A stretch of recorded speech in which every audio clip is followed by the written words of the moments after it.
નમસ્કાર મિત્રો, સીધું ને સટના એપિસોડમાં આપણી સાથે ગિરીશભાઈ જોશી જોડાયા છે. ગિરીશભાઈ આંતરરાષ્ટ્રીય વેપાર ઉદ્યોગના જાણકાર છે, વરિષ્ઠ પત્રકાર છે. એમનો પરિચય આપવાનો હોય નહીં, પણ આફ્રિકાના લગભગ 12 દેશોમાં અત્યારે ઉહાપોહ મચી ગયો છે. એ કેમ મચી ગયો છે, કારણો શું છે, અને અંગ્રેજો ભારતમાં હતા ત્યારે એમણે શું ખેલ પાડ્યો તો એની કેવી અસરો થઈ, એની વાત ગિરીશભાઈ આજે આપણી સાથે કરવાના છે. ગિરીશભાઈ, આપનું સીધું ને સટમાં સ્વાગત છે. અને આપ આના વિશે, આફ્રિકાના આ દેશોમાં આ શું ચાલી રહ્યું છે, આ જેન જી છે કે બીજું કાંઈ છે, કે દુનિયાના દેશો છે ને આફ્રિકાને લૂંટવા માટે હજુ પણ કંઈ કમર કસી રહ્યા છે, તમે છે ને જરા એની વાત માંડીને કરો, જેથી આપણા દર્શકોને સાચી વાતની જાણ થાય. ગિરીશ. ધન્યવાદ ડોક્ટર સાહેબ. જો કોઈ પણ ડિસ્પ્યુટ ઉભું થતું હોય ને એની પાછળના ઘણા બધા પહેલે કારણો હોય છે. અત્યારે 12 દેશો, તમને ખાલી નામ જ આપી દઉં: સુદાન છે, તાન્ઝાનિયા છે, મોઝેમ્બિક છે, સાઉથ આફ્રિકા છે, બુર્કિના ફાસો છે, સોમાલિયા છે, કામરૂન છે, સાઉથ સુદાન છે, એંગોલા છે, મેડાગાસ્કર છે અને નાઇજીરિયા છે. હવે આ બધાની અંદર એક અનરેસ્ટ ઉભો કરી દેવામાં આવે છે. એમાં સૌથી મેજર જે છે એ કોંગો અને તાન્ઝાનિયા છે. હવે આની અંદર એક હટીને થોડી વાત કરી કે આ લોકો પાસે 2 રેર અર્થ મટીરિયલો વધારે જે મિનરલ છે, ધેટ ઇઝ કોબાલ્ટ અને ઝિંક. હવે મારામારી છે ઝિંક ઉપર. ઝિંકનો ઇમ્પોર્ટન્સ તમે જાણો તો કદાચ આપણા પૂર્વજો બહુ બધા જાણતા હતા કે આપણે પિત્તળના વાસણોમાં જ ખાતા હતા. એનું કારણ એક હતું કે એ ઝિંક એની અંદર બ્રાસનું તમે આઈટમ બનાવો એટલે ઝિંક એની અંદર ઇન્વોલ્વ થાય. એટલે ઝિંકની જે પદ્ધતિ છે, અને અત્યારે હવે સાયન્ટિફિક રિસર્ચ રિપોર્ટ જે આવ્યા કે જેવું તમારા અનાજમાંથી ઝિંકની માત્રા ઘટે છે, તમારી ટેન્ડન્સી વિદ્રોહી જેવી થાય, તમારી સુસાઇડલ ટેન્ડન્સી થાય. એટલે ડિપ્રેશન અને એન્ઝાઇમર જે બીમારી છે, that is because of zinc deficiency. હમણાં તમે જુઓ તો ઘણા બધી મલ્ટી મિનરલ જે તમારી મેડિસિન્સ નીકળી છે, એમાં એ લોકો હવે એમ લખે કે ભાઈ મલ્ટીવિટામિન પ્લસ ઝિંક. એટલે એ ઝિંકનો ઇમ્પોર્ટન્સ હવે ખબર પડી છે. અને અંગ્રેજોએ આવી અને જયારે તપાસ કરી, આપણે જોતા તો ઝિંકના વાસણોમાં આપણે કલી કરતા, કલીની અંદર લેડ હતું. એ લેડનું તમે આયુર્વેદિક એક્સપર્ટોથી પૂછો ને તો એ એટલો માઇનર માત્રા હતું લેડનું કે એ તમને પોઈઝનથી ઇમ્યુન કરતું બોડીને. કારણ કે તમે જંગલોમાં રહેતા, ઝાડોમાં રહેતા, ખેતોમાં રહેતા, ત્યાં આ વખતે તમારે સાપ કરડી લે કે વીછી કરડી લે તો દે વેર ઇમ્યુન્ડ બાય ધેટ લેડ. એટલે અંગ્રેજોએ પહેલો ફતવો બહાર પાડ્યો કે ભાઈ લેડ તો કેન્સરસ છે, તમારે લેડ નહીં યુઝ કરવાનો. એટલે પિત્તળોના વાસણો બેન્ડ થયા. અને આપણે જોઈએ તો પેલા ગરીબના ઘરમાં પણ પિત્તળના વાસણ હતા, સાવકારો એના પાસે કાંસાના વાસણો હતા.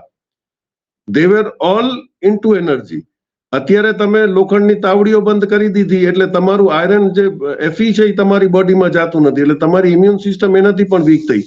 એટલે કેમ માણસોને બીમાર કરવા, હવે ધીરે કરીને જેવું કેમિકલ એનાલિસિસ થયા અને ઇમ્પોર્ટન્સ ખબર પડી તો હવે આ માલ વધ્યો ક્યાં. હવે તકલીફ ક્યાં છે કે ઝિંક અને કોબાલ્ટ ને એ બધું જે છે ને, હવે એક તો આપણે જાણીએ કે આની અંદર આફ્રિકાના જે બધા ડિસ્પ્યુટ ઉભા થાય છે એની અંદર કેટલા કન્ટ્રીઝ ઇન્વોલ્વ છે. એક રશિયા છે. રશિયા પાસે એક વ્યક્તિ હતા વેગની બ્રિયોગોઝિન. એને વેગનાર ચાલુ કર્યું. અને રશિયાની અંદર આપણે ખ્યાલ હોય તો આર્મી આખી પ્રાઇવેટ છે, જેમ આપણે અગ્નિવીરની તૈયારી કરી રહ્યા હતા એ મુદ્દા ઉપર હતું કે પ્રાઇવેટ આર્મી હોય, સસ્તામાં હોય અને ક્યાંક જઈને મરી જાય તો વાંધો આવે નહીં એમ. એટલે વેગનાર ઓગસ્ટ 23 ગુજરી ગયા પછી એ આખી વેગનારની જે આર્મી હતી એ આફ્રિકામાં ટ્રાન્સફર થઈ જાય છે, જેને આફ્રિકા કોપ્સ કહે છે. આફ્રિકા કોપ્સે આટલા વર્ષો જે ફ્રાન્સ, બેલ્જિયમ, યુએસએ એ લોકોએ જે એક્સપ્લોઇટ કર્યા હતા, એ લોકોએ આ પદ્ધતિ ઊભી કરી હતી કે એકની સામે બીજા. અત્યારે તમે જુઓ તો તાન્ઝાનિયા અને કોંગોમાં 120 મિલિટન્ટ ઓર્ગેનાઇઝેશન ચાલી રહ્યા છે એકબીજાની સામે. એટલે હથિયાર દેવા, એની પાછળનો તો એક જ કે જે રેર અર્થ મટીરિયલ છે એ ચૂપચાપ કાઢી લેવાય, ત્યાંનો લોકલ જે હોય એને સાધી લેવાય અને બધું એ કામ કરવું. એ આટલા વર્ષોથી કરતા રહ્યા હતા. હવે જેમ રશિયા અને ચાઇનાનો અંદર ઘૂસર થયો અને એ લોકોએ પદ્ધતિ બદલી કે ભાઈ આપણે લડાવી નથી મારવા, પણ આપણે ઇન્ફ્રાસ્ટ્રક્ચર ઊભું કરવું છે ને એના એવજમાં આપણે મિનરલ લેવા છે. એટલે એમણે રોડ ઉભા કરી દીધા, હોસ્પિટલો ઊભી કરી, પૈસા આપ્યા, અને ઈ મિનરલ્સની વોરની અંદર અત્યારે આફ્રિકા સેન્ટર પીસમાં આવી ગયો છે, જ્યાં બધે ડિસ્પ્યુટ ચાલુ કરી દીધા. તમે જુઓ તો સાહિલ સ્ટેટ એક બન્યો, જેમાં ઇબ્રાહિમ તોરે બુર્કિના ફાસોનો, ચીલી અને નાઇજર, ઈ ભેગા થઈને એ લોકો 3 ભેગા કર્યા, બોર્ડરો કાઢી, કોમન કરન્સી બનાવી, અને આ જ પ્રયોગના 2 એક તમારે ફેમસ જોવું હોય તો કર્નલ ગદ્દાફી. કર્નલ ગદ્દાફીનું તમે ખાલી જુઓ કે the life people of લિબિયા during Gaddafi. સાહેબ, લાઇટના બિલ નહોતા, મેડિકલના બિલ નહોતા, ભણવાના પૈસા નહોતા, રોડ ફ્રી હતું અને સસ્તામાં સસ્તું પેટ્રોલ હતું. પણ એણે એક વાત કરી કે ભાઈ આપણે આફ્રિકન કોમન કરન્સી બનાવી અને આ બધું આપણી પાસે છે, તો આપણે ફોરેન કન્ટ્રીને શું કામ આટલો લાભ આપીએ છીએ, અને ઈ મારી નાખવામાં આવ્યો. ઈ જ પરિસ્થિતિ સદામ હુસેને કરી, સદામ હુસેનને મારી નાખવામાં આવ્યો. યસર અરાફતની જે ડિમાન્ડ હતી, એટલે એ લોકોની સામે જે માથું ઉચકે મારી નાખવા માટે એ લોકો ઘણા વર્ષોથી આવા મિલિશિયન ઉભા કરીને રાખ્યા છે. હવે આ જે મૂળ લડાઈ છે એ 2 કેમિકલ્સની છે, કોબાલ્ટ અને ઝિંક. હવે એના ઉપર કોણ કબજો મેળવે? હવે કોબાલ્ટ જે છે, કોબાલ્ટ એક એવો પદાર્થ છે કે જે તમારો ખાવાથી કરી અને એટમિક પાવર સુધીનું ઈ કોબાલ્ટનું યુઝ થાય છે. હવે તમે કોબાલ્ટની પરિસ્થિતિ જોવા જાવ ને તો ઈ હજી ઘણા બધા કન્ટ્રીઝ પાસે છે, જેમ કે Australia, China, Peru, Russia, India અને બોલિવિયા. એટલે એ લોકોને ઝિંકની અંદર બહુ ઓલું નથી કે ભાઈ માલ નહીં આવે, પણ જે ક્વોલિટી છે આફ્રિકા પાસે, ઈ કેમ કબજે કરવી? હવે એની અંદર તમે જુઓ ને તો એ લોકોએ કારણો આપણે ખાલી ટૂંકમાં જોઈ લઈએ ને તો સુદાનની અંદર એ લોકોએ જે ડિસ્પ્યુટ થયું છે એ ગોલ્ડ માટે, કારણ કે સુદાનમાં સોનું ઘણું છે. હવે સુદાનની અંદર ડિસ્પ્યુટ કોણ કરી રહ્યું છે? તો એમાં યુએઈ કરી રહ્યું છે. યુએઈ આજુબાજુના ગામને હથિયારો આપી અને સુદાનની અંદર, કારણ કે અત્યાર સુધી જે દુબઈમાં સોનું ઘણું આવતું હતું એમાં મેજોરિટી વોઝ સ્મગલ્ડ ફ્રોમ સુદાન, એટલે સોનાનો હબ થયો. પછી તાન્ઝાનિયામાં તમે જુઓ તો ઇલેક્શન પછી જે ડકાતી આ છે તેના મેઇન રીઝન શું છે કે બધાની અંદર એક કોમન ફેક્ટર છે કે એક્સપ્લોઇટેશન અને મિસ એડમિનિસ્ટ્રેશન. આ જેનઝી જે ઉભા થયા છે એમને હવે સમજ પડી ગઈ છે કે જે આપણો માલ વેચાય છે એમાં આપણને કઈ લાભ મળતો નથી, અને જે ડિસ્પેરિટી થઈ છે, જે ભવિષ્યમાં કદાચ હિન્દુત્વમાં બધાય કે ભાઈ સાવકાર થતા ગયા, ગરીબ થતા ગયા, અને ગરીબોની કોઈ સોશિયલ વેલફેર નહોતી. એટલે અત્યારે તમે જુઓ તો કોંગો અને તાન્ઝાનિયાની અંદર ભયંકર આગ લાગેલી છે. તાન્ઝાનિયામાં ઇન્ટરનેટ બંધ કર્યા પછી પબ્લિક રોડ ઉપર આવી ગઈ છે. કાલે રાતના એવા સમાચાર હતા કે એ લોકોએ પબ્લિક પ્રિમાઇસીસને કબજામાં લઈ લીધી છે, કારણ કે નેટ બંધ છે એટલે બહુ સમાચાર આવતા નથી. પણ એટલી ખબર પડી કે માણસો પોલીસ જેવા કપડા પહેરીને નીકળ્યા છે, એટલે આર્મી ને પોલીસ સામે આવી તો આર્મી મૂંઝાઈ ગઈ છે કે કોને મારવા એમ. એટલે ઘણી બધી વ્યવસ્થિત ગેમો પણ ચાલી રહી છે. હવે ચાઇના ને રશિયાનો જે ઇન્ટરેસ્ટ છે એ ઇનડાયરેક્ટલી એ લોકોને એમ કે છે કે ભાઈ શાંતિ રાખો અને લડાવીએ મારે છે, જે જ કરી છે ફ્રાન્સ અને બેલ્જિયમ પણ. અને આમાં મેજોરિટી કોલોનીઓમાં ફ્રાન્સ અને બેલ્જિયમ હતા, એટલે એ લોકોને એવો રસ છે. આપણે જોઈ લીધું કે ભાઈ બુર્કિના ફાસો ને એની અંદર આવતા હોય તો એ લોકોએ પેલા બધા આ લોકોને બહાર કાઢી મૂક્યા કે ભાઈ તમારા કોઈ માઇનિંગ રાઇટ્સ નહીં, બધું નેશનલાઇઝ થઈ ગયું, તમે બહાર નીકળો. હવે આ જે અલગ જાગ્યો છે ને આફ્રિકામાં થાય છે કે આફ્રિકન મટીરિયલ ઇઝ ફોર આફ્રિકન્સ, એવું જ એક જાતનું ત્યાં ચાલુ થઈ ગયું છે અભિયાન કે ભાઈ અમારો માલ છે અમે વેચશું. આ ડિસ્પ્યુટ જે છે એના કારણે હવે ખબર પડી કે ભાઈ આમાં તકલીફ શું છે. તો જે ઝઘડો હવે ભવિષ્યમાં થશે એ રેર અર્થ મટીરિયલનો થશે. આ લોકો પાસે પાણી છે. હવે તમે જુઓ તો પહેલા વ્યવસ્થિત રીતે એક વોટર માફિયા પણ ચાલુ થયા હતા. આજે આપણે એમ કહેતા કે ભાઈ જ્યાં પાણી પીએ, આજે તમે જુઓ તો 600 રૂપિયાની પાણીની બોટલ વેચાય છે અને એની એડવર્ટાઇઝમેન્ટ કોણ કરે છે? કરોડપતિઓ, એક્ટરો, કે ભાઈ 600 રૂપિયાનું પાણી પીઓ, એ મિનરલ વોટર છે. પણ મિનરલ વોટર તમે નદી ગંદી ન કરો તો ટેટ સુધી બધાને મિનરલ વોટર જ મળતું હતું. એટલે તમે ગંદુ કર્યું, પછી એને તમે રોક ન લગાડી અને પછી તમે વોટર બોટલ માફિયાઝની આખી એક મોટી ગેમ કરી, જે વર્લ્ડ વાઇડ મોટું કામ થયું. હવે ઈ સેટ થઈ ગયા પછી હવે now they are coming on mineral.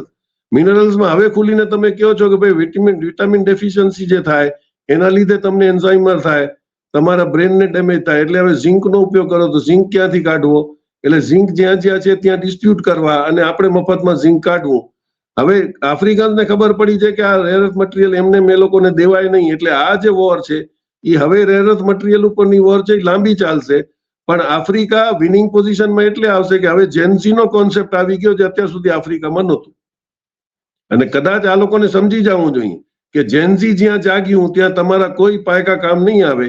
એટલે લેટ અસ હોપ કે ભાઈ આફ્રિકા જલ્દી સેટલ થાય અને લેટ એવરીબડી અર્ન એમ.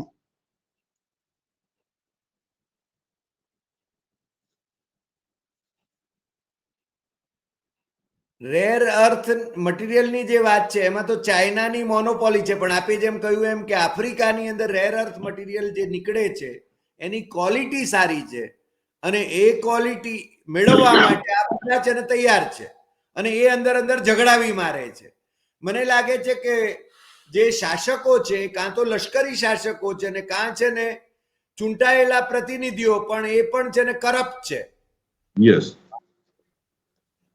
પણ રેર અર્થમાં કેવું છે કે મટીરિયલ તો દુનિયામાં બધા પાસે છે, 70% રશિયા પાસે, ચાઇના પાસે છે, પણ એને પ્રોસેસ કરવો એ અઘરો કામ છે.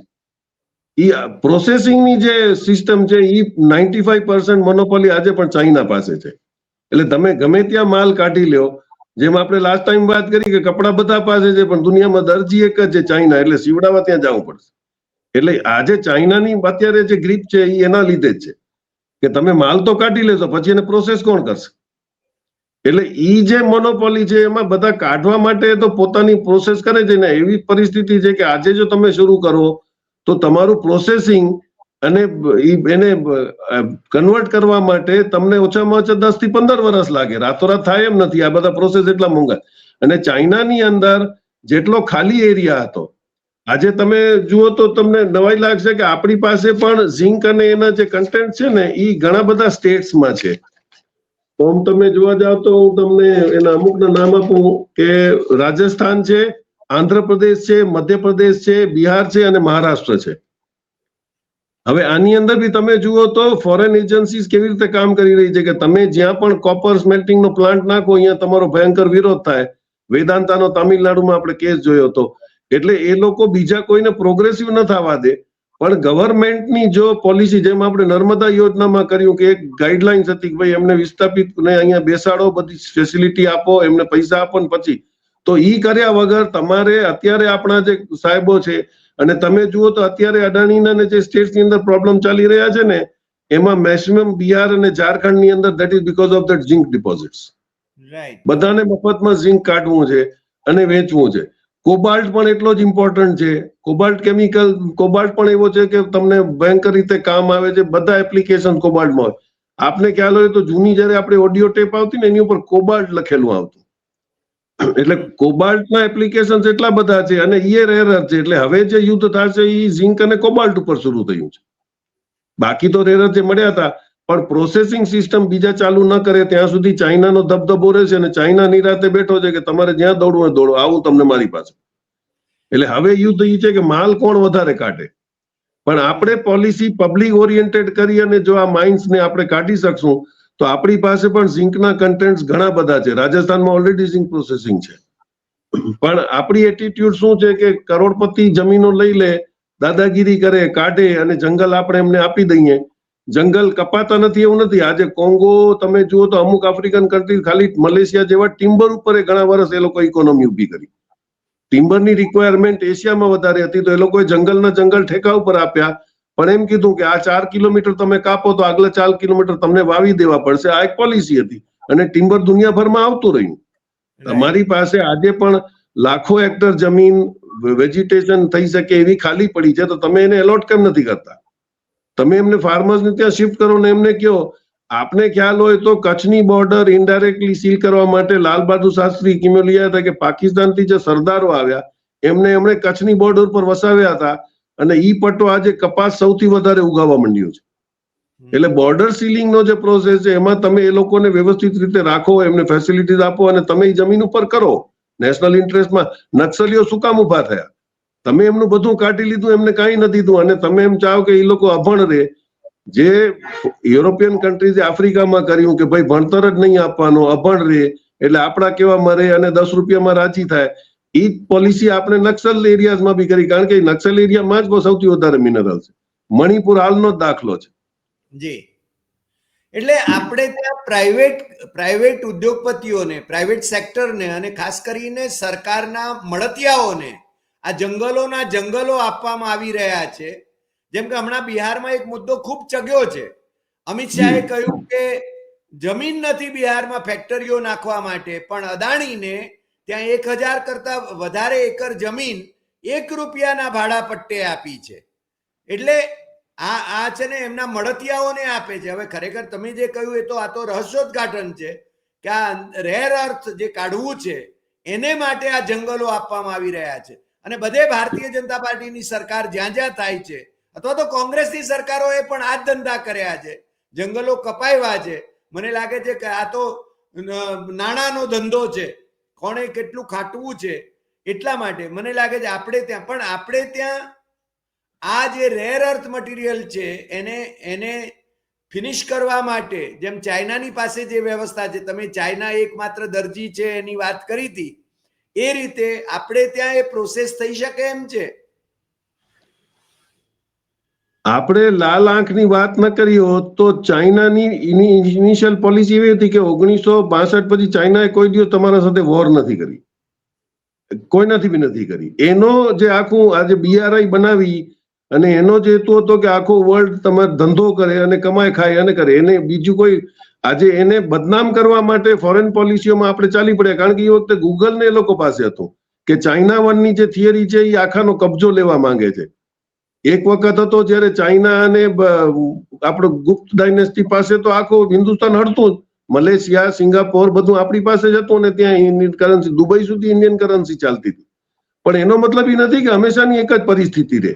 હવે એ સમય નથી કે ગૂગલના GMap આવ્યા પછી તો તમે 1 ઇંચ પણ કોકની જમીન લઈ શકો.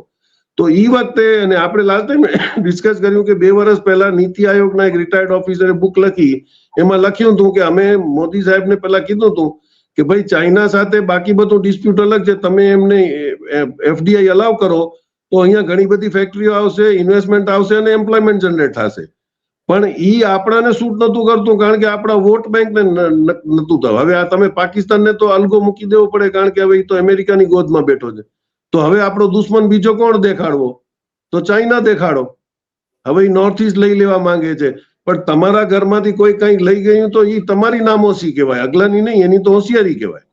એટલે આપણે એના પર રિએક્ટ ન કર્યું. આજે મણિપુરમાં એક તમને ઇન્સિડન્ટ આપી દઉં કે મણિપુરની અંદર રેર અર્થ મટીરિયલના ખોદકામ એક ફોકોર કંપની કરીને 1962 થી કામ કરતી હતી. પછી ખબર પડી કે ઘણું બધું છે, તો ફોકોર કંપનીથી 10 લાખ રૂપિયામાં વેદાંતા કંપની લઈ લે છે. એ કમાવતી કંપની રાતોરાત નુકસાનમાં જાય છે. વેદાંતા કંપની લઈ લે છે અને પછી ત્યાં હોડ લાગી કે ઘણું બધું છે. હવે ઘણું બધુંમાં જંગલ તો આ કુકીઓ દેમ હતા નહીં, તો શું કરવાનું? એટલે બજાવી માર્યો. એટલે આપણે એ જ યુરોપિયન થિયરી અપનાવી કે આપસમાં બજાવી મારો, મારામારી થાય, ખાલી થઈ જાય એટલે આપણે જગ્યા મળે. એની જગ્યાએ ચાઇનાની જેમ પોલિસી છે કે ચાઇના બધાને ડિસ્પ્લેસમેન્ટ કરે, એ લોકોને બધું આ નવું એક આખું શહેર વસાવીને ત્યાં રાખે અને પછી તમારી ઈ જમીન લઈ લે તો કોઈને ઓબ્જેક્શન નથી. પણ આપણે શેઠિયાઓને ટકો દેવો નથી, લાખો કમાવા છે, ઈ થિયરીમાંથી નહીં આવીએ તો ઈ જેન્ઝી આફ્રિકામાંથી વહેલું નીકળીને ઇન્ડિયામાં આવી જશે, એમાં કોઈ શક નથી. જી, આપણે તમે જેમ કહ્યું એમ અંદામાન નિકોબારમાં રેર અર્થ તો હશે જ હશે મટીરિયલ, પણ ત્યાંના આદિવાસીઓ છે એ પણ વેનિશિંગ સ્પેસીસ છે. નીતિ આયોગે અહેવાલ તૈયાર કરીને ત્યાં પણ છે ને વેદાંતા જેવી કંપનીઓને એ હવાલે કરી દેવાની આખી હિલચાલ ચાલી રહી છે અને એની સામે પણ વિરોધ ઉઠી રહ્યો છે.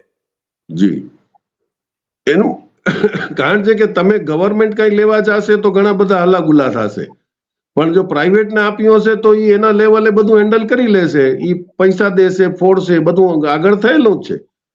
એટલે કોઈનો ગુનો પણ ના આવે. અત્યારે બી તમે જુઓ તો ઝારખંડથી ઘણા બધા યુટ્યુબર્સ મોકલે છે કે આટલા જંગલ કપાઈ ગયા, રીસર ટ્રકો દેખાડે છે, ઝાડો કપાઈને લાકડા બહાર જઈ રહ્યા છે, પણ સાંભળશે કોણ? એટલે જયારે સાંભળવાનું બંધ થઈ જશે ત્યારે જેન્સી પેદા થશે અને એ પરિસ્થિતિ બહુ વહેલી મને લાગે આવી રહી છે. કારણ કે કોકના હક મારી અને તમે કોકને કરોડપતિ કરાવશો તો એક દી હક માંગવા વાળા જાગી ઉઠશે, એ નક્કી જ છે.